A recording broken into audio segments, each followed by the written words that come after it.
ನೋಡಕ್ ಬಂದಿದ್ದ ಹುಡುಗಿ ಸಂಧ್ಯಾ ಥರ ಇದ್ದಾಳಲ್ಲ, ಇವಳು ಯಾಕೆ ಶೀಲಾ ಆಫೀಸಿಗೆ ಬಂದಿದ್ಲು? ವಿಚಾರಿಸೋಣ ಅಂತೆ.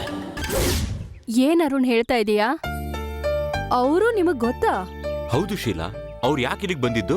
ಅವ್ರಿಗೇನೋ ಹಣ ಸಮಸ್ಯೆ ಅಂತೆ, 1 ಲಕ್ಷ ಸಾಲ ಕೇಳಿದ್ರು. ಹಣ ಕೊಟ್ಬಿಟ್ಯಾ? ಅದೇ ಕೊಡಕ್ಕಾಗುತ್ತೋ? ಹಿಂದೂ ಮುಂದೂ ಗೊತ್ತಿಲ್ಲದೆ 1 ಲಕ್ಷ ಸಾಲ ಕೊಡೋದಕ್ಕೆ ನಾನೇನ್ ಕೋಟ್ಯಾಧೀಶ್ವರಿನಾ? ಆ 1 ಲಕ್ಷ ನಾನ್ ಕೊಡ್ತೀನಿ. ಪ್ಲೀಸ್ ಫೋನ್ ಮಾಡು, ಹೋಗ್ಬಿಟ್ರೆ ಕಷ್ಟ. ಯೋಚನೆ ಮಾಡಬೇಡ ಕಣೆ, ಪ್ಲೀಸ್ ಫೋನ್ ಮಾಡು. ಇರೋ, ಫೋನ್ ಮಾಡ್ತೀನಿ.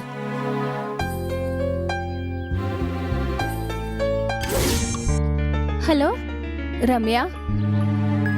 ಹಾ ಹೇಳಿ ಶೀಲಾ ಮ್ಯಾಮ್. ಆಫೀಸ್ಗೆ ಸ್ವಲ್ಪ ಬಂದು ಹೋಗ್ತೀರಾ ಮ್ಯಾಮ್? ಯಾಕೆ? ನಿನ್ ಫ್ರೆಂಡ್ ಸಂಧ್ಯಾಗೆ ಸಾಲ ಕೊಡೋಣ ಅಂತ ತೀರ್ಮಾನ ಮಾಡಿದೆ.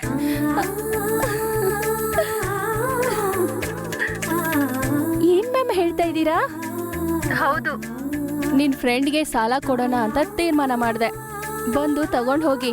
ಏನ್ ಶೀಲಾ ಮ್ಯಾಮ್, ನಮ್ಮ ಅಪ್ಪಂಗೆ ಏನಾದ್ರೂ ಕಾಲ್ ಮಾಡಿದ್ರಾ? ಅದೆಲ್ಲ ಏನು ಹೇಳಲ್ಲ, ನಾನೇ ಸ್ವಲ್ಪ ಯೋಚನೆ ಮಾಡಿದೆ. ಹೆಣ್ಮಕ್ಳು ಸಾಲ ಕೇಳಿದ್ರೆ ಒಳ್ಳೆ ಕೆಲ್ಸಕ್ಕೆ ಇರ್ಬೋದು ಅಂತ ನನಗೆ ಅರ್ಥ ಆಯ್ತು.